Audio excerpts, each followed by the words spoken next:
Baik,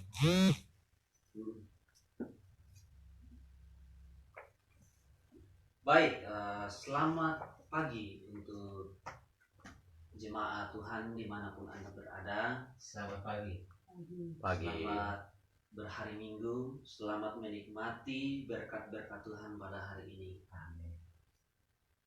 Tetap semangat tentunya, karena orang-orang yang sudah percaya pada Tuhan, yang sudah sungguh-sungguh lahir baru, tidak boleh kenal yang namanya tidak boleh kenal lelah, tidak boleh menyerah, tidak boleh putus asa, kecewa dan lain sebagainya. Kita harus terus bersemangat dalam hidup kita. Pada pagi hari ini kita akan sama-sama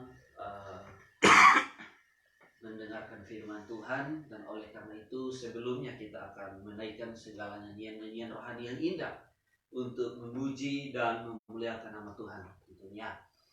Oleh sebab itu, Bapak Ibu yang ada di tempat ini atau yang sedang menonton kami, mari kita mempersiapkan hati kita, pikiran kita, agar setiap firman bahkan ini sungguh-sungguh dapat kita persembahkan kepada Tuhan. Baik, mari kita menyanyikan lagu-lagu yang indah pada saat ini. Lagu pertama kita dari halaman 380, Syukur bagi Penebusku. Dari halaman 380, Syukur bagi Penebusku.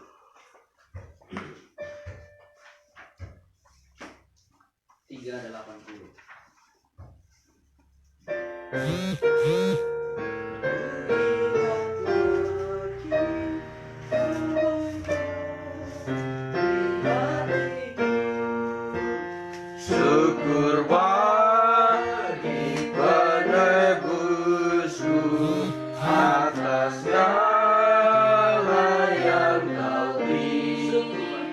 Syukur bagi masa lalu dan Yesus yang sertai. Syukur bagi musim semi maupun langit kelabu.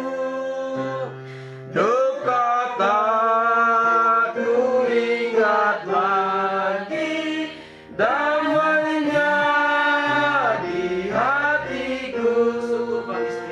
Syukur bagi setiap doa yang kau jawab dan tolak.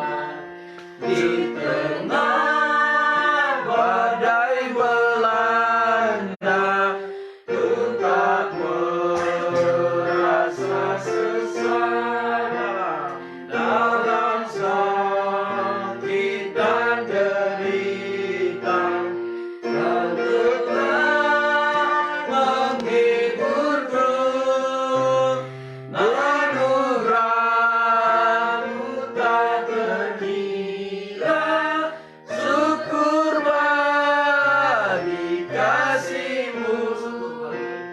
Syukur bagi sukmawa walaupun penuh duri.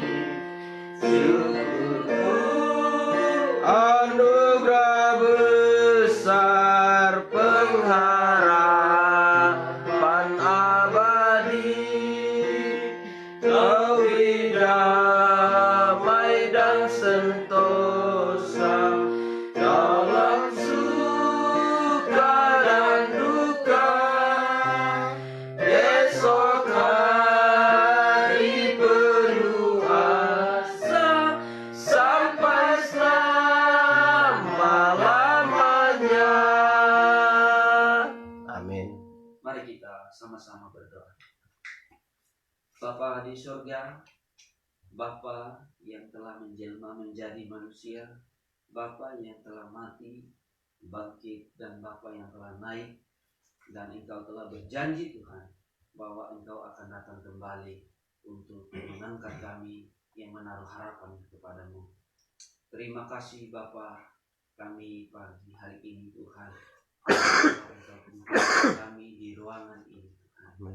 Kami sadar Tuhan, kami tahu bahwa ini bukan karena kekuatan kami, bukan karena kehebatan kami Tuhan, tetapi ini karena pertolongan-Mu ya Tuhan. Sehingga kami masih bisa berjumpa satu dengan yang lain, masih bisa berkumpul untuk bersekutu, untuk bernyanyi, untuk mempelajari firman-Mu pada pagi hari ini Tuhan. Terima kasih Tuhan untuk segala-galanya. Dan juga Tuhan, Engkau memimpin setiap anak-anak-Mu Tuhan, yang pada hari ini mereka yang sedang melayani jemaat-jemaat Tuhan dimanapun Anda berada, yang sedang mendengarkan firman-Mu Tuhan, Engkau tolong agar mereka Tuhan diberkati oleh Tuhan, sehingga persekutuan mereka, firman yang akan disampaikan kepada mereka sungguh-sungguh memberkati hidup mereka. Engkau jauhi kami juga Tuhan dari ancaman yang sedang berkeliaran di dunia ini, di bumi ini, bahkan di kota-kota ini Tuhan. Virus corona, Engkau jauhkan kami, berikan kepada kami hikmat Tuhan agar kami bisa menjaga diri kami, tidak sembarangan untuk duduk berkumpul di tempat-tempat yang ramai Tuhan, tetapi kami bisa menjaga diri kami, tetap ingat bahwa kami tetap melakukan anjuran-anjuran dari pemerintah. Tuhan, Engkau tolong kami ya Bapa, biarlah penghiburan kekuatan daripada Tuhan, sehingga kami mampu menghadapi situasi dunia yang ada saat ini. Bapa di surga, terima kasih Tuhan. Kami akan memulai kebaktian kami. Biarlah semua acara yang akan kami lakukan ini sungguh-sungguh bisa mendatangkan berkat bagi banyak orang dan juga bisa memuliakan nama Engkau Tuhan. Terima kasih Tuhan. Inilah doa kami. Kami hanya berharap kepada Tuhan. Hanya di dalam nama Yesus kami berdoa dan bersyukur. Amin. Amin. Baik, saudaraku yang dikasihi Tuhan, mari kita melanjutkan nyanyian kita di halaman 166. Darah Kristus Maha Kuasa. 166. Darah Kristus Maha Kuasa.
Maukah engkau melayani Tuhan?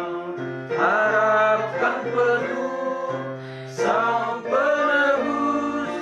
Yesus Rajamu kau muliakan. Harapkan penuh penebus. Darah Kristus Maha Kuasa menebus dosamu. Darah Kristus Maha Kuasa menebus penuh dosamu. Amin. Amin. Darah Kristus Maha Kuasa. Loh, kalau darah Kristus Maha Kuasa, seharusnya manusia diselamatkan loh kalau begitu. Ya, darah Kristus memang Maha Kuasa, tapi darah Kristus ya tercurah ya, hanya untuk orang-orang yang mau percaya kepada Dia, yang mau percaya. Ya. Lalu yang tidak percaya kepada Tuhan itu tidak mendapat penebusan dari Tuhan. Bukan Tuhan yang tidak mau menebus mereka gitu, tapi karena mereka yang tidak mau percaya, makanya mereka tidak mendapat penebusan itu. Nah, jadi ini harus difahami secara cepat dan benar agar tidak keliru. Baik, saudaraku yang dikasihi Tuhan, mari kita membuka Alkitab kita sebelum kita bernyanyi. Mari kita membuka Alkitab kita di dalam Nahum pasal pertama. Kita baca ayat 1 sampai 8. Nahum pasal pertama, kita baca ayat 1 sampai 8. Kita baca bergantian. Nahum pasal 1 ayat 1 sampai ayat 8. Kita berbalas-balasan. Nahum ayat pertama, ucapan ilahi tentang Niniwe, kitab penglihatan Nahum, orang Elkos. Tuhan itu Allah yang cemburu dan pembalas. Tuhan itu pembalas dan penuh kehangatan amarah. Tuhan itu pembalas kepada para lawannya dan pendendam kepada para musuhnya. Tuhan itu panjang sabar dan besar kuasa, tetapi Ia tidak sekali-sekali membebaskan dari hukuman orang yang bersalah. Ia berjalan dalam puting beliung dan badai, dan awan adalah debu kakinya. Ia menghardik laut dan mengeringkannya, dan segala sungai dijadikannya kering. Basan dan Karmel menjadi merana, dan lembah Libanon menjadi layu. Di gunung-gunung gemetar terhadap Dia, dan bukit-bukit mencair. Bumi menjadi sunyi sepi di hadapannya, dunia serta seluruh penduduknya. Siapakah yang tahan berdiri menghadapi geramnya? Dan siapakah yang tahan tegak terhadap murkanya yang bernyala-nyala? Kehangatan amarahnya tercurah seperti api, dan gunung-gunung batu menjadi roboh di hadapannya. Tuhan itu baik, Ia adalah tempat pengungsian pada waktu kesusahan. Ia mengenal orang-orang yang berlindung kepadanya, dan menyeberangkan mereka pada waktu banjir. Dan menyeberangkan mereka pada waktu banjir. Ia menghabisi sama sekali orang-orang yang bangkit melawan Dia, dan musuhnya dihalaunya ke dalam gelap. Baik, demikian firman Tuhan. Mungkin kita berkata-kata di dalam hidup ini atau mengalami kebingungan. Mengapa demikian? Karena kita melihat bahwa Allah itu maha baik, maha adil, dan maha kuasa. Mungkin kita bingung, mengapa Allah bisa dendam? Mengapa Allah bisa murka? Mengapa Allah membalas kejahatan? Ya, poin utamanya ialah mengapa Allah dendam? Bukankah Allah mengajarkan tidak boleh dendam? Bukankah Allah mengajarkan bahwa kita tidak boleh membalas, tidak boleh menyerang? Nah, supaya kita tidak bimbang, ya, tidak ragu pada kebenaran, maka kita harus memahami bahwa Allah dendam tidak sama dengan dendam manusia. Ya. Dendamnya Allah apa? Ya, dendamnya Allah ialah Dia dendam terhadap orang-orang yang berlaku jahat, orang-orang yang menyembah berhala, orang-orang yang memalingkan telinga terhadap firman-Nya. Nah, jadi Allah dendam beda dengan manusia dendam. Ini yang harus kita paham. Ya, baik saudaraku yang dikasihi Tuhan, mari kita melanjutkan nyanyian kita di halaman 175. Ya, halaman 175.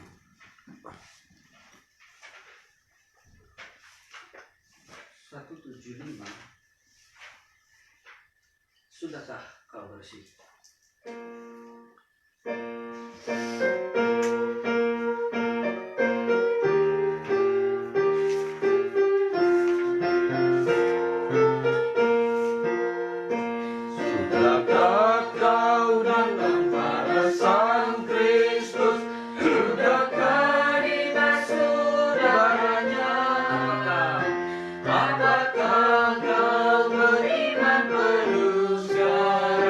Sudahkah dibasuh darahnya?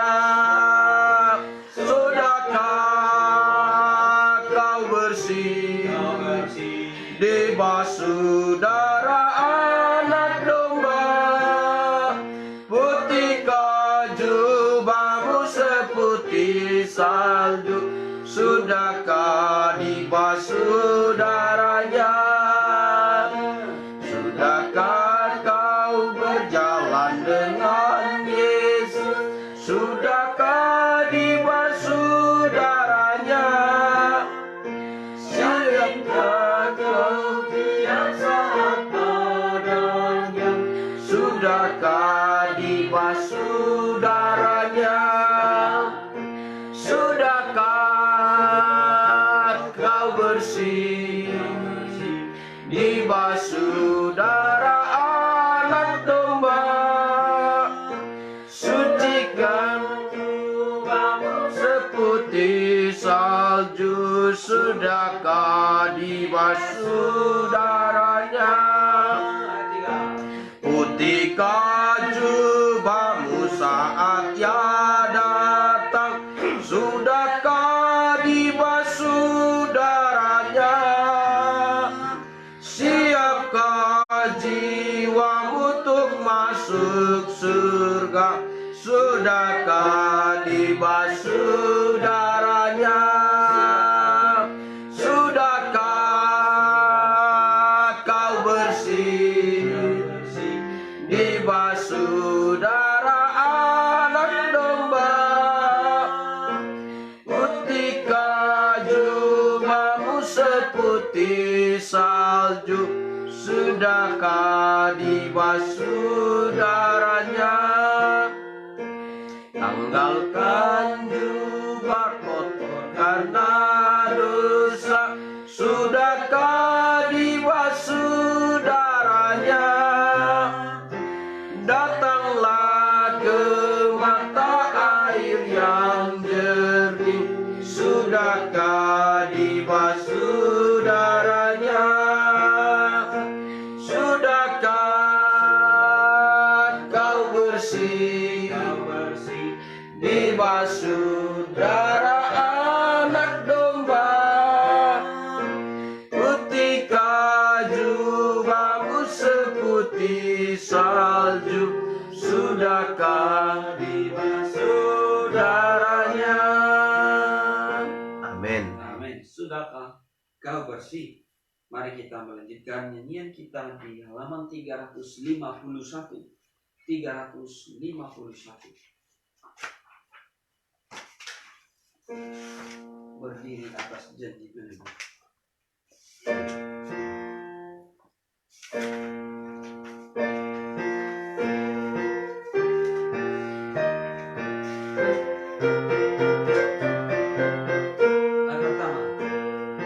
Ku berdiri atas janji yang jatuh. Puji syukur bagi Kristus ku seru. Sepanjang abad bergema nyanyianku. Yakin akan janji penebus. Ku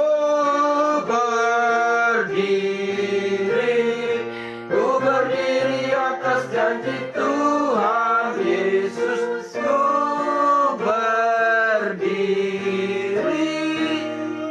berdiri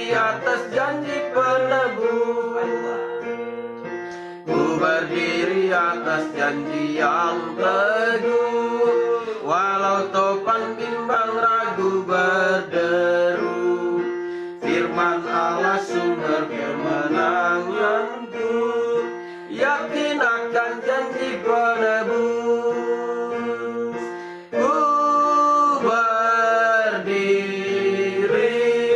Ku berdiri atas janji Tuhan Yesus. Ku berdiri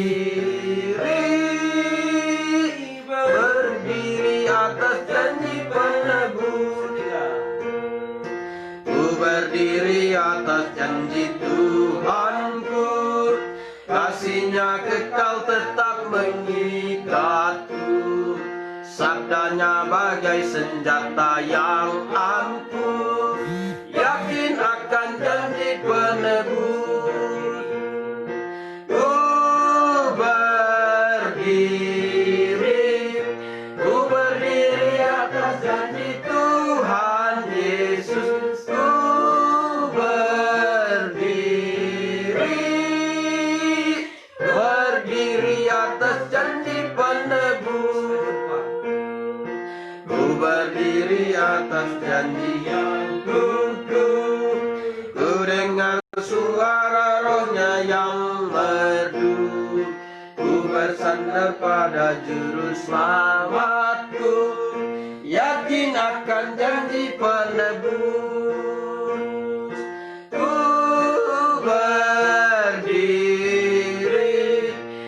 berdiri atas janji Tuhan Yesus. Ku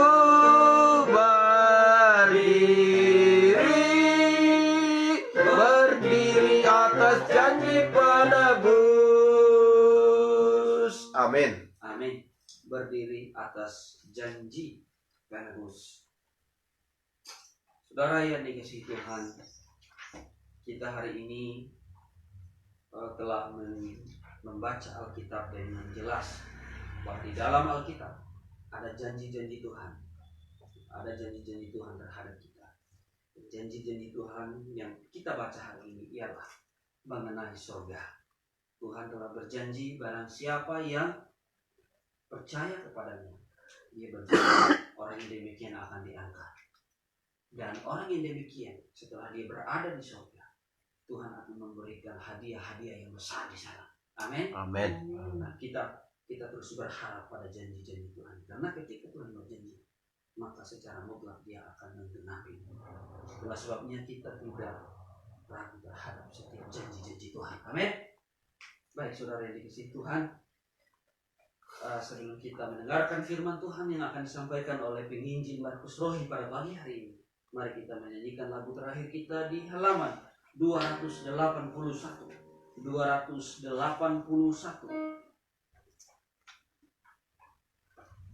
281. Ku rindu berserta.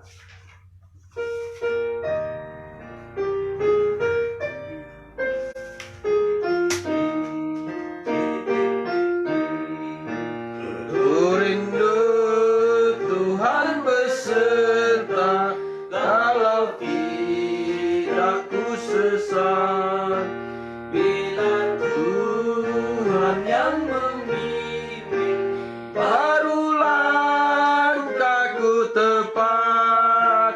Maka jiwaku teduh sepanjang jalan hidupku.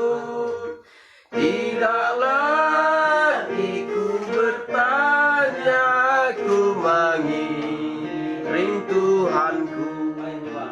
Ku rindu Tuhan beserta, karena imanku lemah. Suara Tuhan yang menghibur, tiada lagi bandingnya. Maka jiwaku teduh sepanjang jalan hidupku.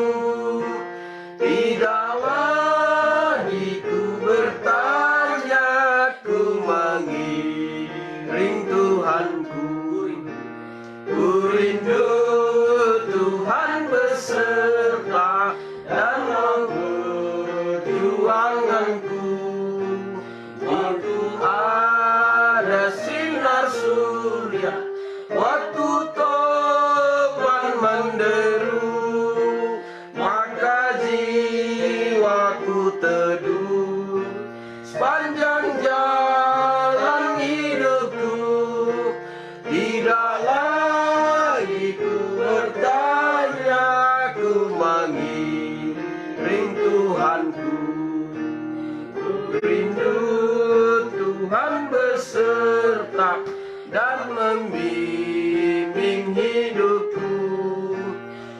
tiga Yordan ku seberangi, ya bersama Tuhanku. Maka jiwaku teduh sepanjang jalan hidupku.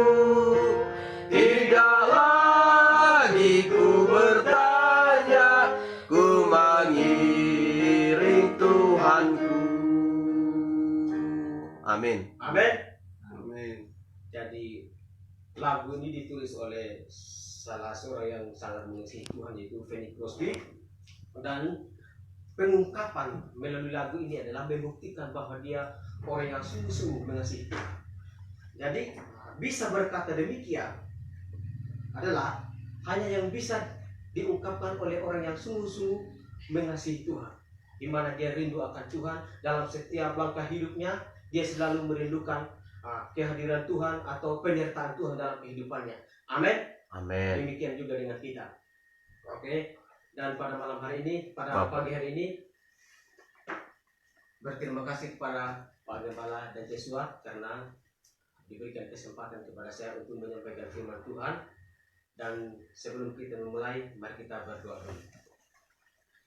Bapa yang berada di dalam kerajaan surga, kami mengucap syukur ya Tuhan.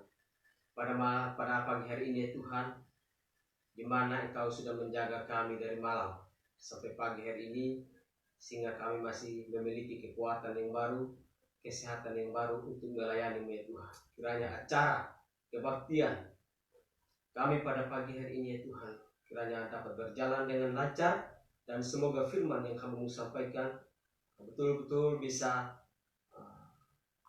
jemaat yang menyaksikan, baik pun teman-teman yang akan menyaksikan nanti ya Tuhan, biarlah mereka mengerti dan mau melakukan dalam setiap kehidupan mereka ya Tuhan. Kami berdoa hanya di dalam nama Tuhan Yesus, Juru Selamat kami hidup.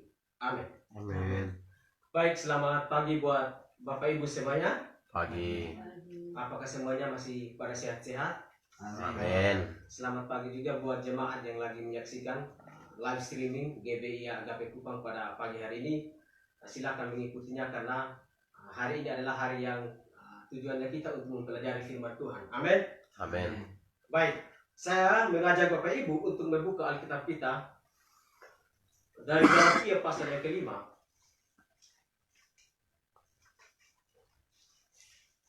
Galatia pasal yang kelima, ayat yang pertama hingga ayat yang kelima. Galatia pasal yang kelima, Galatia pasal yang kelima, ayat yang pertama hingga ayat yang kelima. Kita baca secara bersama-sama. 1, 2, 3. Supaya kita sungguh-sungguh mereka, Kristus telah memerdekakan kita. karena itu berdiri teguh, dan janganlah mau lagi dikenakan kuk perhambaan. Sesungguhnya aku Paulus berkata kepadamu, jikalau kamu menyunatkan dirimu, Kristus sama sekali tidak akan berguna bagimu. Sekali lagi aku katakan kepadamu, orang yang menyunatkan dirinya, bahwa ia wajib melakukan seluruh hukum Taurat. Kamu lepas dari Kristus, jikalau kamu mengharapkan kebenaran oleh hukum Taurat, kamu hidup di luar kasih karunia. Sebab oleh roh dan karena iman kita menantikan kebenaran yang kita harapkan. Baik, mari kita berdoa. Kita doa untuk firman. Bapa di surga, kami saat ini akan belajar tentang firman-Mu. Kami mohon hikmat yang datang daripada-Mu agar dalam pembelajaran firman pada pagi hari ini Tuhan, kami bisa mengerti dengan baik atas firman-Mu Tuhan. Kami berdoa hanya di dalam nama Tuhan Yesus, Juru Selamat kami hidup. Amin. Amin. Saudara yang dikasihi di dalam nama Tuhan Yesus Kristus, kalau kita melihat jemaat Galatia ini adalah jemaat yang sudah diselamatkan. Jadi berbicara kepada jemaat Galatia ini adalah berbicara kepada orang yang sudah diselamatkan. Maka tema dari kitab Galatia ini adalah kemerdekaan di dalam Kristus. Dan pada pagi hari ini adalah yang saya akan sampaikan buat kita, tema pada pagi hari ini adalah orang Kristen yang dimerdekakan. Orang Kristen yang dimerdekakan. Pertanyaannya buat kita pada pagi hari ini adalah, apakah semua orang Kristen betul-betul sudah dimerdekakan atau hanya sebagian saja? Tetapi kalau kita melihat di sini, maksud dari kebebasan atau dimerdekakan di dalam Kristus. Kalau kita melihat di Roma pasal ke-6 di sini, kita buka dulu di Roma pasal ke-6. Roma pasal yang ke-6. Roma pasal yang ke-6 di sini. Kita melihat di ayat yang ke-20 sampai yang ke-23. Ayat yang ke-20 sampai ke-23. Saya baca untuk Bapak Ibu. Sebab waktu kamu hamba dosa, kamu bebas dari kebenaran, dan buah apakah yang kamu petik daripadanya, semuanya itu menyebabkan kamu merasa malu sekarang, karena kesudahan semuanya itu ialah kematian. Tetapi sekarang setelah kamu dimerdekakan dari dosa, dan setelah kamu menjadi hamba Allah, kamu beroleh buah yang membawa kamu kepada pengudusan, dan sebagai kesudahannya ialah hidup yang kekal. Sebab upah dosa ialah maut, tetapi karunia Allah ialah hidup yang kekal. Jadi orang Kristen yang sudah sungguh-sungguh sudah dimerdekakan di dalam Tuhan itu adalah, ternyata Rasul Paulus memberikan jawaban di Roma pasal 6 sini, ternyata dibebaskan dari dosa. Kenapa harus dibebaskan dari dosa? Karena sejak manusia jatuh ke dalam dosa, manusia sudah mengenakan yang namanya posisi orang yang berdosa. Jadi dibebaskan dari dosa ini artinya melalui bertobat dan percaya. Melalui bertobat dan percaya. Jadi itulah orang Kristen yang sudah dimerdekakan. Standarnya di situ.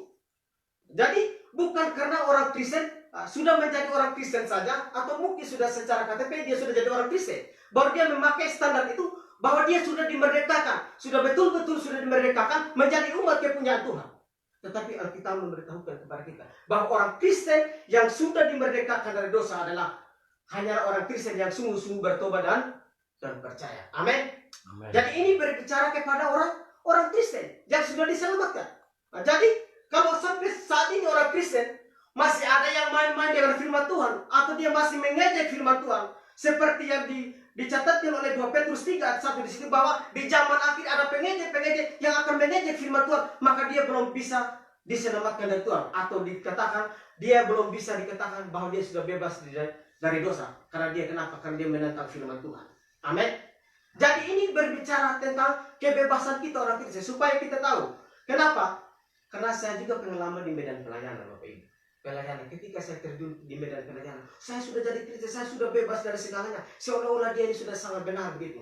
Tapi cara hidupnya belum sesuai dengan yang Tuhan katakan. Jadi itu belum dibebaskan. Jadi para yang mengikuti acara kebaktian pada pagi ini, coba direnungkan baik-baik bahwa orang yang sudah dimerdekakan dari dosa itulah yang betul-betul dikatakan Kristen sejati.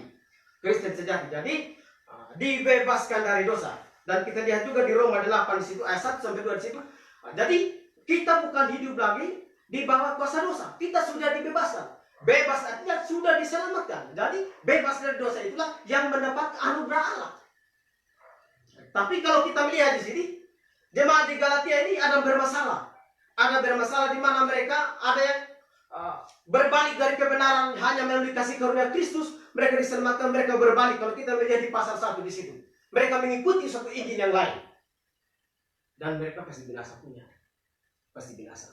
Jadi ketika kita berbicara kepada orang yang diselamatkan, khususnya kita yang menyaksikan pada pagi hari ini atau yang di ruangan ini adalah kita sudah pasti orang yang sudah diselamatkan. Amin. Sudah pasti sudah orang yang sudah dibebaskan dari dosa.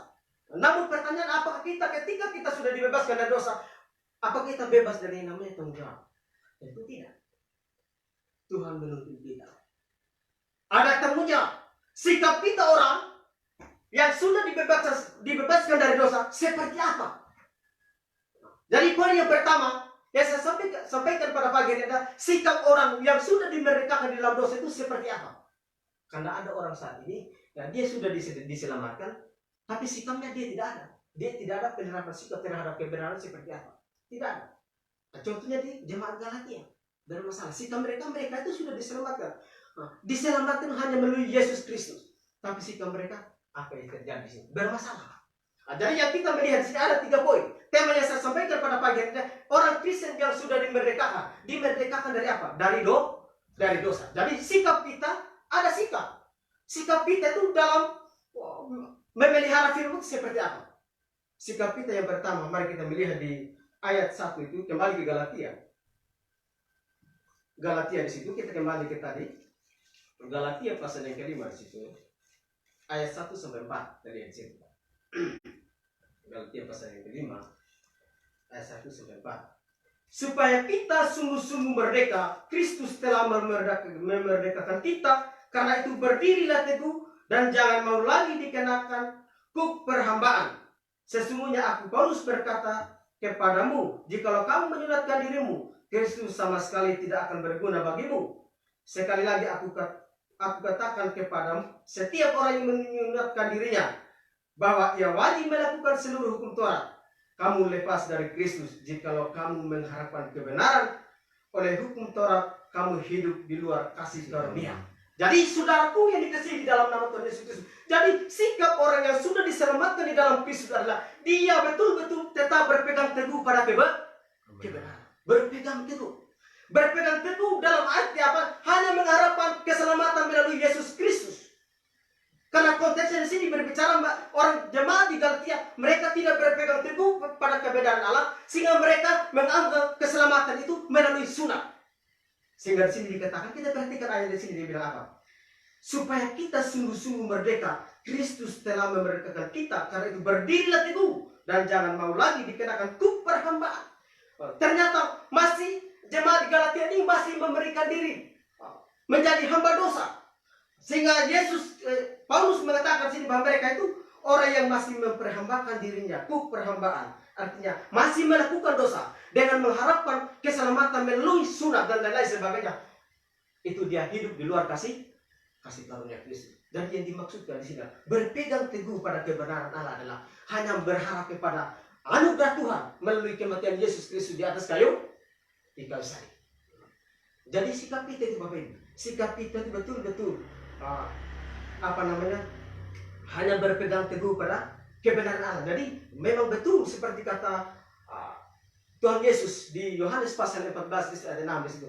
Akulah jalan kebenaran dan hidup. Tidak ada seorang pun yang datang kepada Bapa kalau tidak melalui aku. Kisah Rasul pasal 4 juga ada 12 di situ. Tidak ada nama lain di bawah selain nama Yesus. Tidak ada. Jadi Yesus sudah kasih tahu jalan menuju ke surga hanya melalui Yesus Kristus. Baru-baru saya diskusi di Facebook. Sampai berkata kepada saya, Ama itu tidak boleh mengatakan orang Kristen tidak selamat semua, dia bilang. Namun saya bertanya, bagaimana dengan orang yang agama lain, dia bilang. Ini orang Kristen yang mengatakan.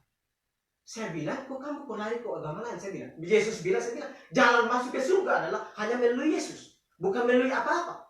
Jadi jelas saya bilang, yang tidak percaya Yesus dia tidak bisa diselamatkan. Kenapa kamu orang Kristen mau yang tidak percaya Yesus pun kamu menganggap dia masuk surga? Jadi kamu ini orang Kristen ini, kamu ini tidak berpegang teguh pada kebenaran bahwa keselamatan hanya melalui Yesus Kristus. Ini orang Kristen yang seperti ini berarti ada masalah dengan doktrin dalam gerejanya, terutama dengan doktrin Islam keselamatan. Kenapa buahnya seperti itu dari jemaah? Dan itu ada salah. Itu bisa standarnya 3, standarnya 2 jalan masuk ke surga. Ini bermasalah Bapak Ibu. Jadi orang Kristen tidak bisa diselamatkan semua. Dan Alkitab sudah memberikan penjelasan di sini bahwa yang dibebaskan dari dosa itu adalah yang sungguh-sungguh sudah bertobat dan percaya, sudah dilahirkan kembali oleh Roh Kudus. Berpegang teguh pada kebenaran hanya melalui Yesus Kristus. Nah, mengapa Bapak Ibu kita juga? Yang pertama tadi, kenapa kita berpegang teguh? Karena keselamatan ini sangat penting. Sangat penting. Kenapa? Karena ketika kita berpegang teguh pada keselamatan, itu diperlukan untuk masuk surga. Mari kita melihat di Ibrani pasal 6 dulu Bapak Ibu. Ibrani pasal 6. Kenapa kita berpegang teguh kepada keselamatan? Ibrani pasal 6 ayat 3 sampai 4. Saya baca di sini buat Bapak Ibu. Dan itulah yang akan kita perbuat jika Allah mengizinkannya, sebab mereka yang pernah diterangi hatinya, yang pernah mengecap karunia surgawi, dan yang pernah mendapat bagian dalam Roh Kudus, dan yang mengecap firman yang baik dari Allah, dan karunia-karunia dunia yang akan datang, namun yang murtad lagi tidak mungkin dibaharui sekali lagi, sedemikian hingga mereka bertobat, sebab mereka menyalibkan lagi anak Allah bagi diri mereka dan menghinanya di muka umum. Jadi fungsinya bagi kita orang yang sudah dimerdekakan di dalam Kristus adalah yang mau mengambil keputusan, mau mengikuti Tuhan adalah fungsi kita berpegang teguh pada kebenaran adalah karena berpegang teguh pada kebenaran adalah atau setia kepada kebenaran diperlukan untuk masuk surga. Karena kalau kamu tidak setia menurut Ibrani, maka kamu bisa murtad. Dan orang yang menyangkal imannya atau beralih dari ajaran yang benar yang diajarkan oleh sebuah gereja yang alkitabiah dan dia kembali lagi, itu tidak bisa tidak bisa diperbaiki kembali lagi walaupun kamu bertobat. Kenapa? Karena kalau kamu berbalik lagi kepada Tuhan, maka kamu sama dengan menyalibkan Yesus yang kedua kali. Yesus mati hanya satu kali. Jadi di saat saya bertobat dan percaya, itu sudah dihitung satu kali. Jadi kalau kamu menyangkal iman, kamu beralih ke ajaran yang lain, yang sesat, begitu, yang mengajarkan doktrin yang salah, terutamakan doktrin keselamatan, dan kamu berbalik lagi, itu tidak bisa diperbaiki. Jadi perlu kita orang Kristen berpegang teguh kepada kebenaran. Tapi banyak orang saat ini, mereka tidak kuat dalam menghadapi rintangan dalam pelayanan. Akhirnya mereka beralih keyakinan, ada yang mualaf dan lain-lain sebagainya. Itu hati-hati Bapak Ibu. Yesus sudah katakan hanya melalui Yesus Kristus jalan keselamatan ke surga, tidak ada melalui yang lain-lain. Jadi Alkitab juga mengatakan di 2 Yohanes pasal yang pertama di sini, mari kita membuka dulu. 2 Yohanes pasal yang pertama, kita melihat ayatnya. Kenapa Tuhan selalu menuntut kita? 2 Yohanes pasal yang ke-1 di situ. 2 Yohanes pasal yang pertama, ayat yang ke-7 dan yang ke-9. Ayat yang ke-7 ya. 2 Yohanes pasal yang pertama, ayat yang ke-7 sampai ke-9 saya baca sih. Tetapi jika kita hidup di dalam terang, sama seperti Dia ada di dalam terang, maka kita beroleh persekutuan seorang dengan yang lain, dan darah Yesus anaknya itu menyucikan kita daripada segala dosa. Jika kita berkata bahwa kita tidak sorry ya, tapi baca saja ya, sudah apa? Jika kita berkata bahwa kita tidak berdosa, maka kita menipu diri kita sendiri. Dan kebenaran tidak ada di dalam diri kita. Kita lihat di 2 Yohanes di situ. 2 Yohanes itu ayat 1, ayat 7 dan 9. Oke, kita baca. Saya baca 2 Yohanes pasal yang pertama, ayat yang ke-7 dan yang ke-9. Sebab banyak penyesat telah muncul dan pergi ke seluruh dunia, yang tidak mengaku bahwa Yesus Kristus telah datang sebagai manusia. Ia adalah si penyesat dan antikristus. Waspadalah supaya kamu jangan kehilangan apa yang telah kami kerjakan itu, tetapi supaya kamu mendapat upahmu sepenuhnya. Setiap orang yang tidak tinggal di dalam ajaran Kristus, tetapi yang melangkah keluar dari situ, tidak memiliki Allah. Barang siapa tinggal di dalam ajaran itu, ia memiliki Bapa maupun Anak. Jadi Yohanes mengatakan sini bahwa siapa yang melangkah keluar dari ajaran Kristus, maka dia tidak memiliki Bapa. Tidak memiliki Bapa, itu namanya betul-betul kamu tidak bisa diselamatkan. Sama saja kamu dengan orang yang tidak percaya Tuhan. Orang yang memiliki Bapa itu yang percaya. Makanya di ayat pertama di sini dikatakan di situ bahwa di ayat 7 di sini dibilang, sebab banyak penyesat telah muncul dan pergi ke seluruh dunia, yang tidak mengaku bahwa Yesus Kristus telah datang sebagai manusia. Jadi orang yang melangkah keluar ini orang yang tidak percaya Yesus. Itu dia namanya antikristus. Jadi antikristus itu bukan yang jual propolis. Jual propolis seperti yang di Sabu sana. Ada teman saya satu di sana bilang, antikristus dia bilang. Antikristus. Padahal dia ini member ini melihat sehat sejahtera. Jadi Bapak Ibu perlu tahu, khususnya yang tidak mengerti tentang antikristus. Antikristus itu adalah orang yang tidak percaya Yesus. Yang tidak percaya Yesus itu sama halnya dengan orang yang tidak mau bertobat. Karena dia anti Tuhan, anti tidak mau tunduk kepada firman. Jadi jangan sampai kebalikan ini. Kebanyakan orang seperti itu. Dia bilang antikristus, padahal sebenarnya dia yang antikristus. Kenapa? Karena dia sendiri tidak bertobat. Dia sendiri tidak bertobat. Jadi siapa yang antikristus? Ya dia yang tidak bertobat. Sekalipun dia Kristen. Ini jadi ini supaya clear. Jadi orang Kristen yang sudah dimerdekakan harus memiliki sikap. Karena itu merupakan salah satu tanggung jawab manusia. Agar dia bisa tetap berpegang teguh pada kebenaran sampai akhir hidupnya. Amin. Harus berpegang teguh. Jadi kalau hamba Tuhan jadi begini, berpegang teguh itu dimerdekakan dari dosa. Kalau kita melihat pelayanan Rasul Paulus, dia itu betul-betul menderita. Jadi di 2 Timotius di situ dikatakan pertumbuhan iman rasul Paulus itu adalah melalui kesusahan di medan pelayanan. Melalui kesusahan, bukan yang enak-enak. Jadi seperti khotbah-khotbah gereja yang tertentu. Jadi ketika saya dibebaskan dari Kristus, saya akan memiliki materi dan lain-lain sebagainya, punya mobil mewah dan lain-lain sebagainya. Bukan itu. Mengikut Tuhan itu adalah menderita. Menderita kita menderita dalam arti bukan kita tidak bisa makan ya Bapak Ibu ya. Kita bisa makan. Tuhan selalu memelihara orang yang sungguh-sungguh mengasihi Dia. Amin. Amin. Tetap berpegang teguh. Kita tidak tahu kapan Yesus datang. Dia bilang dia datang seperti pencuri pada malam hari. Jadi persiapan kita apa? Orang yang saya tekankan pada pagi ini, orang yang sungguh-sungguh sudah dimerdekakan, dia harus tetap mempersiapkan dirinya dengan tetap berpegang teguh pada kebenaran firman Tuhan. Karena kita pola pikir manusia ini kadang-kadang berubah. Orang yang sudah diselamatkan juga kalau datang dia dapat lihat cewek yang cantik, misalnya punya duitnya banyak, dia bisa beralih. Orang Kristen banyak seperti itu. Banyak. Jadi dia ini betul dia tidak bisa berpegang teguh. Nah, itu bisa penyebabnya kenapa? Itu karena bisa terjadi dia itu kurang mengerti tentang kebenaran yang diajarkan oleh dasar-dasar iman kekristenan sebenarnya. Makanya dia beralih seperti itu. Dan sampai dia menyangkal Yesus, dan orang yang melangkah keluar itu tidak bisa diperbaharui sekali lagi, karena itu antikristus yang tidak percaya Yesus sebagai Tuhan dan Juru Selamat. Itu poin yang pertama. Jadi sikap orang yang sudah dimerdekakan di dalam Kristus adalah dia harus tetap berpegang teguh pada kebenaran Allah. Mengapa? Karena itu diperlukan untuk masuk surga. Kalau saya tidak setia kepada kebenaran, ya buat saya tidak mungkin masuk surga. Sama saja dengan Yohanes bin tadi, dia sudah melangkah kedua. Jadi itu Bapak Ibu Saudara, ini dikasih di dalam nama Tuhan Yesus Kristus. Jadi berdiri teguh, jangan goyang. Menurut 1 Korintus 15 ayat 58, jangan goyang. Tetap berdiri atas kebenaran dan tetap berharap hanya anugerah melalui Yesus Kristus sebagai Tuhan dan Juru Selamat kita. Dan poin yang kedua adalah kita melihat di Roma pasal yang ke-6 di situ. Saya ambil dari Roma, ini ada berhubungan semuanya. Roma pasal yang ke-6. Roma pasal yang ke-6 ayat yang ke-6. Saya baca buat Bapak Ibu. Roma pasal yang ke-6. Roma pasal yang ke-6 ayat 6 saya baca.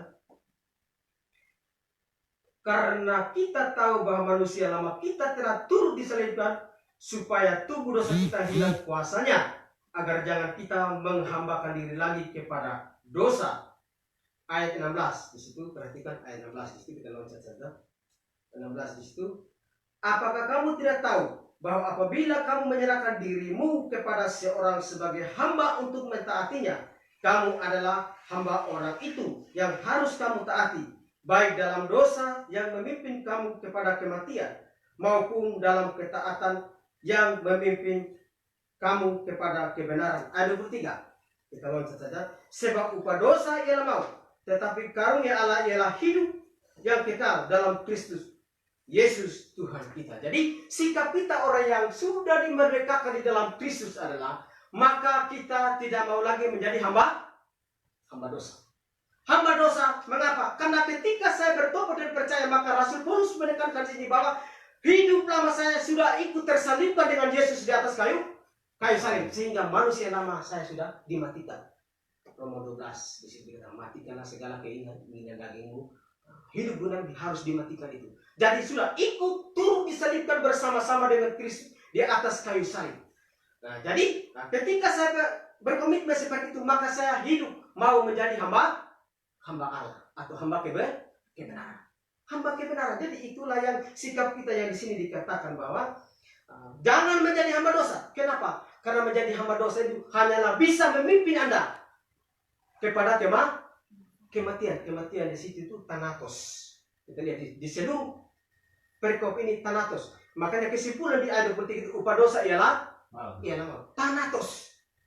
Hukuman kekal.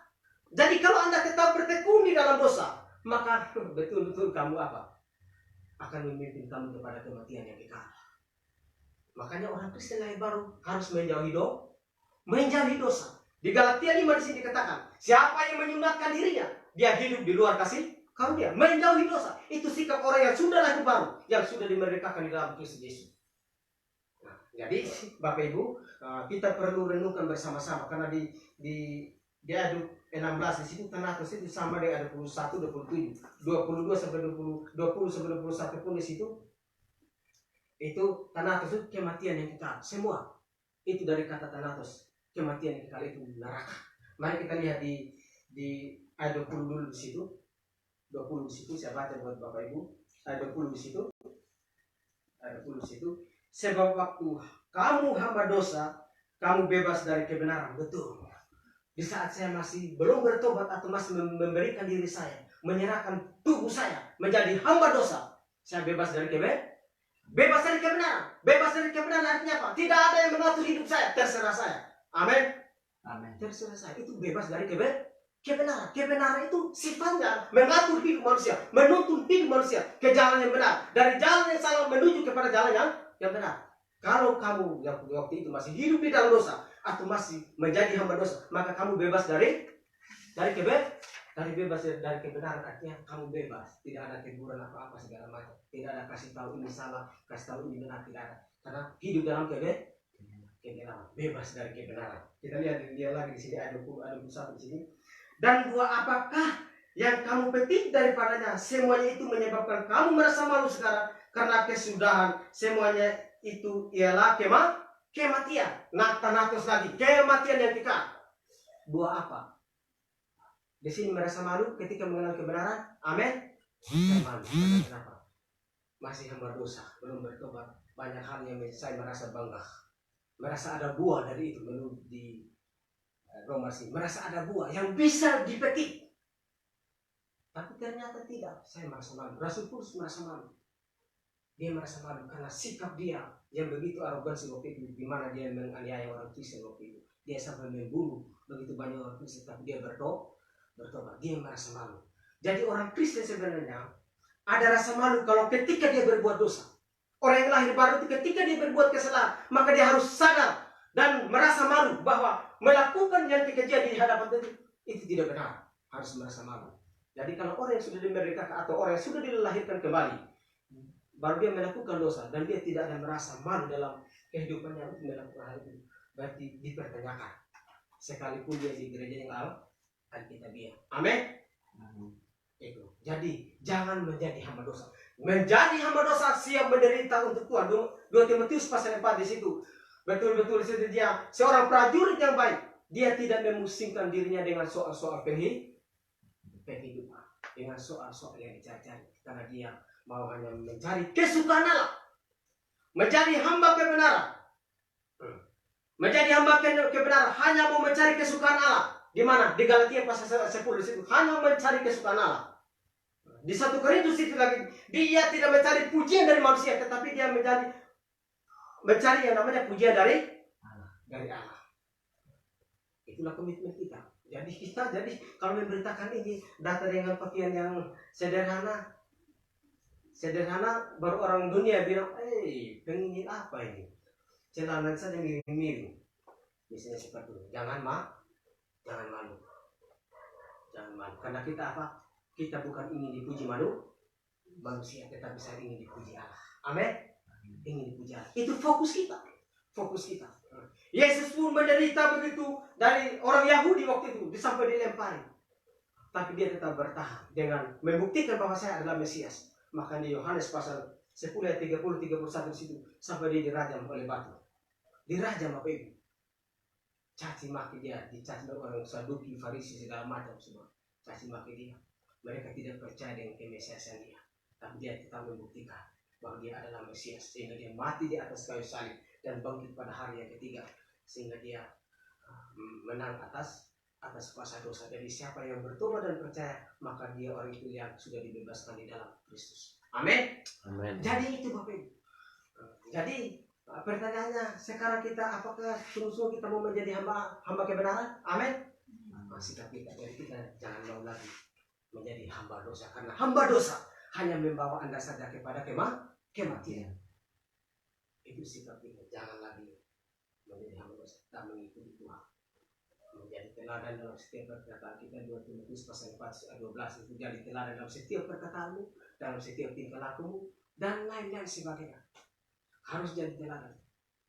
Kita tidak boleh menjadi tidak ada kesaksian untuk orang lain. Tuhan tidak mau seperti itu. Dari situ tersalibkan dulu, manusia lama kita sudah tersalibkan di atas kayu salib. Kita buka dulu satu ayat di Efesus pasal 4 di situ. Buka untuk melihat dulu di situ. 4 di situ. Ayat 17 dan 22. Efesus pasal 4. Efesus pasal 4 ayat 17 dan Efesus pasal 4 ayat 17 dan 22. Saya baca di situ. Sebab itu kukatakan dan kutegaskan ini kepadamu di dalam Tuhan, jangan hidup lagi sama seperti orang yang tidak mengenal Allah dengan pikirannya yang sia-sia dan pengertiannya yang gelap, jauh dari hidup persekutuan dengan Allah karena kebodohan yang ada di dalam mereka dan karena kedegilan hati mereka. Perasaan mereka telah tumpul sehingga mereka menyerahkan diri kepada hawa nafsu dan mengerjakan dengan serakah segala macam kecemaran. Tetapi kamu bukan demikian. Kamu telah belajar mengenal Kristus karena kamu telah mendengar tentang Dia dan menerima pengajaran di dalam Dia menurut kebenaran yang nyata dalam Yesus, yaitu bahwa kamu berhubungan dengan kehidupan kami dahulu harus meninggalkan manusia lama yang menemui kebinasaannya oleh nafsunya yang menyesatkan. Luar biasa.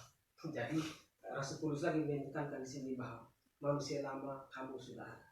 Jadi ketika kamu berkomitmen menjadi hamba kebenaran, maka kamu betul-betul jangan lagi menyerahkan tubuhmu untuk mengikuti hawa nafsumu yang menjerumuskan kamu kepada kebinasaan. Jadi jadi kalau ada orang bilang saya sudah sungguh-sungguh walaupun di gereja yang alkitabiah, namun sikapnya masih seperti itu, masih memberikan dirinya untuk menjadi hamba dosa, maka itu bahaya. Itu bisa dikatakan dia belum lahir baru. Amin.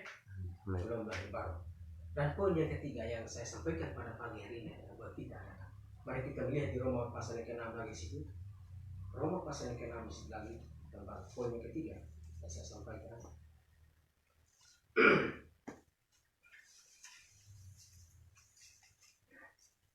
Poin yang ketiga. Poin yang ketiga adalah kita bukan 1 Timotius, 1 Timotius pasal yang keempat. 1 Timotius pasal yang keempat. Tadi saya baca 1 Timotius pasal yang keempat ayat 16. 1 Timotius 4 ayat 16. Awasilah dirimu sendiri dan awasilah ajaranmu. Bertekunlah dalam semuanya itu, karena dengan berbuat demikian engkau akan menyelamatkan dirimu dan semua orang yang mendengar engkau. Jadi Timotius mengatakan sini bahwa di sini awasilah dirimu sendiri dan awasilah ajaranmu. Bertekunlah dalam semuanya itu, karena dengan berbuat demikian engkau akan menyelamatkan dirimu dan semua orang yang mendengar engkau. Menyelamatkan dirimu dan semua orang yang mendengar engkau. Jadi sikap seorang Kristen yang sudah dimerdekakan di dalam Kristus adalah, poin yang ketiga adalah dia harus mengawasi dirinya. Kenapa? Supaya dia jangan jatuh lagi hal yang lama dan tetap menjaga doktrin yang alkitabiah. Harus menjaga, harus tetap menjaga. Mengapa kita harus menjaga doktrin yang benar? Mengapa kita harus menjaga doktrin yang benar, Bapak Ibu? Kalau kita melihat di ayat 1 dan 4 di sini, kita lihat di sini lagi ayat 1. 1 Timotius pasal yang 4 di situ, ayat 1 dan 4 di situ. Saya baca ayat 1 dan 4, saya baca di situ. Tetapi Roh dengan tegas mengatakan bahwa di waktu-waktu kemudian ada orang yang akan murtad, lalu mengikuti roh-roh penyesat dan ajaran setan-setan. Saya penekannya di sini dulu. Ayat 2. Oleh tipu daya pendusta-pendusta yang hati nuraninya memakai cap mereka. Mereka itu melarang orang kawin, melarang orang makan makanan yang diciptakan Allah supaya dengan pengucapan syukur dimakan oleh orang yang percaya dan yang telah mengenal kebenaran. Karena semua yang diciptakan Allah itu baik dan satu pun tidak ada yang haram jika diterima dengan ucapan syukur. Jadi mengapa kita betul harus menjaga doktrin kita? Karena Alkitab memberitahukan bahwa ada ajaran setan-setan. Ajaran setan-setan sini. Ternyata sini jelas ini ada yang melarang orang kawin. Suruh jangan makan ini dan itu. Dia bilang itu najis. Padahal Alkitab sudah memberitahukan di sini. Dan ayat 4 di sini. Karena semua yang diciptakan Allah itu baik. Dan suatu pun tidak ada yang haram. Jika diterima dengan ucapan syukur. Jadi orang yang masih menganggap sebuah makanan itu masih haram dan lain-lain sebagainya, itu konsep yang dipakai di perjanjian lama. Di perjanjian baru di ibadah hakikat dalam roh dan kebenaran tidak ada lagi satu pun yang haram. Yang najis itu menurut Alkitab adalah yang masuk di dalam yang keluar dari dalam hati, yaitu setiap perkataan kotor. Jadi makanan ini persoalan juga di beberapa gereja. Boleh makan darah nggak? Boleh, kata Alkitab, segala sesuatu halal bagiku. Tetapi bukan semuanya berguna. Makanya kita tidak boleh makan batu, karena batu tidak berguna bagi tubuh. Kita boleh makan saja, tapi kita jangan sampai memperhambakan kita akan hal itu. Memperhambakan diri kepada satu makanan yang membuat kita membuat kita jadi kecanduan begitu. Kecanduan itu namanya memperhambakan diri. Jadi kata Rasul Paulus sini Bapak Ibu, karena ada ajaran setan-setan. Jadi kalau kita tidak mengawasi diri kita sendiri, maka itu repot. Itu ajaran setan-setan. Jadi kalau ada di gereja saat ini yang melarang orang kawin dan lain-lain sebagainya, dan melarang makanan ini tidak boleh dimakan dan lain-lain sebagainya, maka itu dia ajaran setan-setan. Kata Alkitab. Itu ajaran setan-setan. Ajaran setan-setan itu seperti apa lagi? Mari kita melihat lagi di Galatia di situ Bapak Ibu. Galatia pasal yang pertama di situ. Ayat 6. Saya baca di sini. Galatia. Ajaran setan-setan yang masih banyak sebenarnya, tapi kita lihat beberapa ayat saja Bapak Ibu. Saya baca di ayat Galatia pasal 1 ayat 6 sampai ke 9 saja. Saya baca. Aku heran bahwa kamu begitu lekas berbalik daripada Dia, yang oleh kasih karunia Kristus telah memanggil kamu dan mengikuti suatu Injil yang lain. Jadi ada Injil yang lain. Injil yang lain ini termasuk Injil setan ini sebenarnya, karena sudah tidak sesuai dengan Alkitab. Injil yang lain yang sebenarnya bukan Injil. Hanya ada orang yang mengacaukan kamu dan yang bermaksud untuk memutarbalikkan Injil Kristus.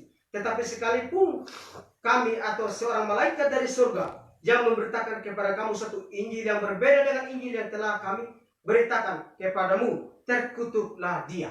Jadi ini Injil yang lain. Injil yang lain ini kita sudah tahu tadi bahwa menyunatkan diri itu Injil yang lain. Yang masih mengharapkan sunat itu bisa diselamatkan, itu sudah termasuk Injil lain. Dan itulah Injil setan yang tidak bisa membawa orang ke surga.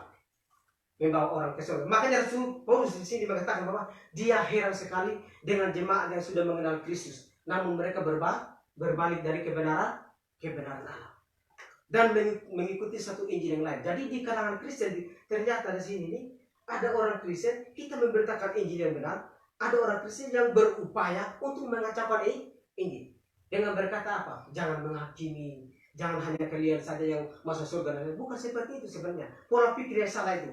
Yang kita memberitakan hanya Injil Kristus ini adalah hanya melalui anugerah Yesus mati di atas kayu salib menanggung dosa kita. Tidak perlu ditambah dengan perbuatan baik, adat istiadat yang lain-lain sebagainya. Tidak perlu. Di Markus pasal 7 situ sudah dikatakan bahwa orang Yahudi mengutamakan apa? Adat istiadat. Hati mereka jauh daripada Tuhan. Matius pasal 15 ayat 9 10 situ, mereka memuliakan Allah dengan bibirnya, tapi hati mereka jauh daripada Tuhan. Roma 10 ayat 1 sampai situ sampai ke 3 situ, mereka giat untuk Allah tapi tanpa pengertian. Tanpa pengertian benar. Padahal 1 Timotius 2 ayat 3 situ ayat 4 sini dikatakan Tuhan Yesus itu menghendaki semua orang diselamatkan dan memperoleh pengetahuan akan kebenaran Allah. Jadi itu Injil setan-setan, Injil lain. Jadi jemaat Galatia ini, mereka ini kurang mengawasi diri, tidak mau menjaga doktrin yang benar, makanya mereka ditarik kembali. Itu tidak bisa diselamatkan Bapak Ibu. Makanya di Galatia pasal 3 dikatakan tadi bilang itu orang Kristen yang yang bodoh. Hai orang Galatia yang bodoh, dia bilang. Jadi perkataan bodoh itu memang bodoh.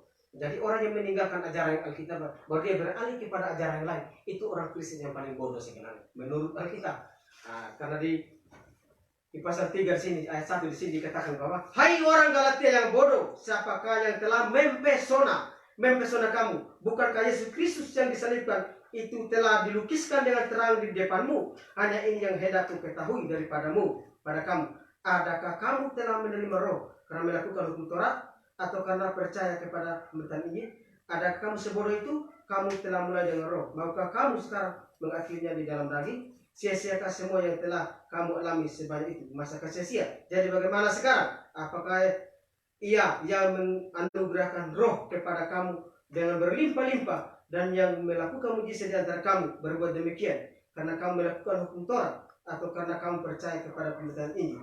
Jadi kalau baca terusnya di situ, itu orang Kristen yang paling bodoh sudah, kalau sampai kita meninggalkan.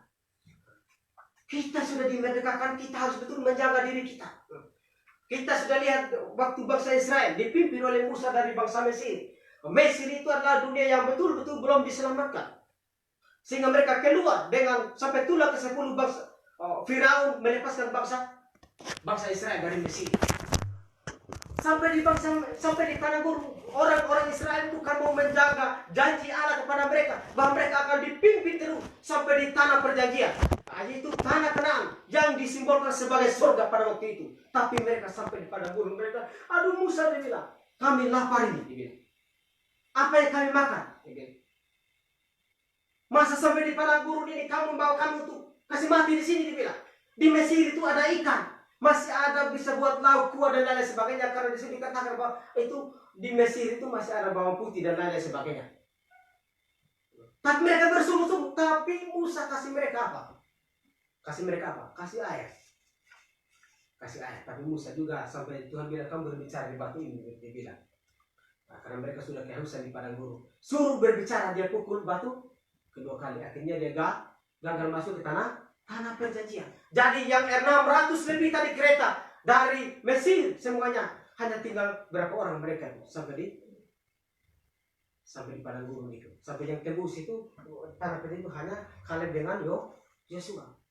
Musa tidak dapat lagi karena dia melakukan kesalahan di hadapan Tuhan dengan memukul batu itu, padahal suruh berbicara kepadanya. Jadi kita melihat ketika kita sudah dibebaskan dari dosa, seperti bangsa Israel dari tanah Mesir sampai di padang gurun itu, kamu bukan berarti bebas dari namanya rintangan, pengujian di dalam hidup kamu. Makanya bangsa Israel, mereka tidak bisa menjaga janji Allah, janji bahwa mereka akan sampai ke tanah Kanaan kalau mereka tidak bersungguh-sungguh. Akhirnya aduh lapar, hanya haus, kasih air. Lapar lagi, dia bilang, kita tidak makan daging. Dikasih apa? Dikasih mana dulu, hujan roti. Kasih mana. Setelah itu bersungguh-sungguh lagi, kasih apa lagi? Kasih daging. Lagi apa? Burung puyuh. Masih bersungguh-sungguh lagi. Banyak. Itu ciri-ciri orang yang tidak bisa menjaga diri.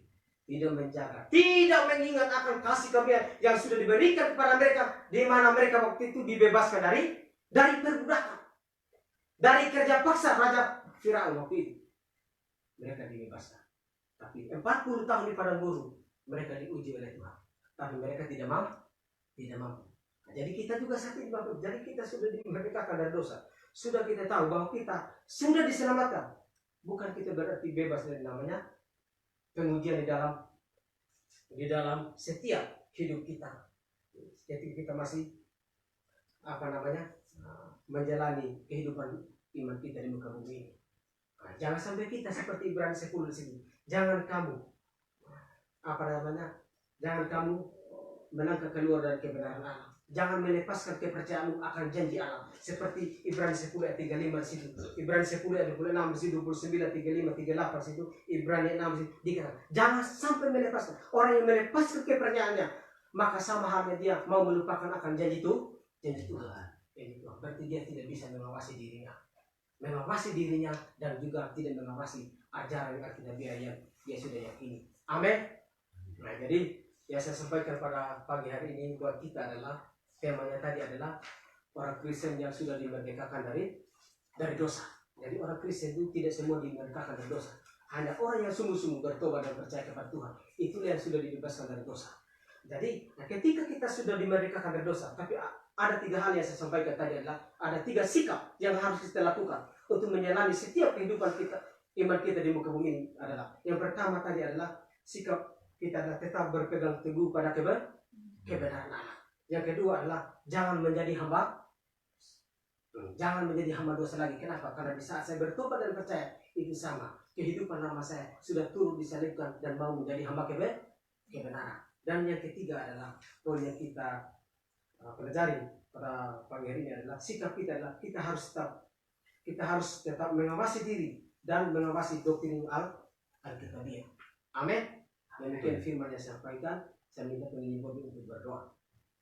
Mari kita berdoa. Allah Bapa kami di surga, kami sungguh-sungguh bersyukur kepadamu ya Tuhan.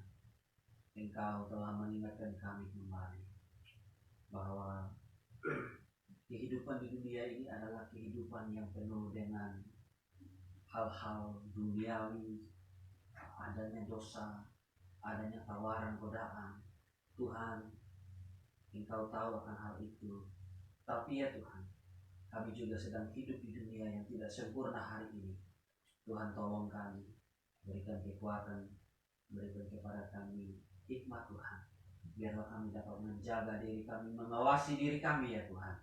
Sehingga iman kami tetap lurus kepadamu ya Tuhan. Sehingga segala macam tawaran, kenikmatan, godaan dunia ini tidak menarik kami Tuhan. Tetapi kami terus tetap berada di dalam kehendak dan kebenaran Tuhan. Terima kasih Tuhan. Apabila kami Tuhan sudah sungguh-sungguh diselamatkan, sudah sungguh-sungguh lahir baru Tuhan, maka akan ada sikap-sikap yang harus kami tampilkan dalam diri kami. Kami harus tetap berpegang teguh ya Tuhan, karena Engkau telah berfirman bahwa siapapun yang percaya kepadamu Tuhan, yang berpegang teguh kepada firman-Mu, orang-orang yang demikian akan menerima janji-janji Tuhan. Terima kasih untuk firman-Mu hari ini. Dalam firman-Mu ini Tuhan, sungguh-sungguh kami dapat pegang dan bahkan kami bisa aplikasikan dalam hidup kami. Terima kasih Tuhan yang menyerahkan hidup kami selanjutnya. Biarlah hidup kami selalu dalam tuntunan dan pimpinan. Di dalam nama Yesus kami berdoa dan bersyukur. Amin. Amin.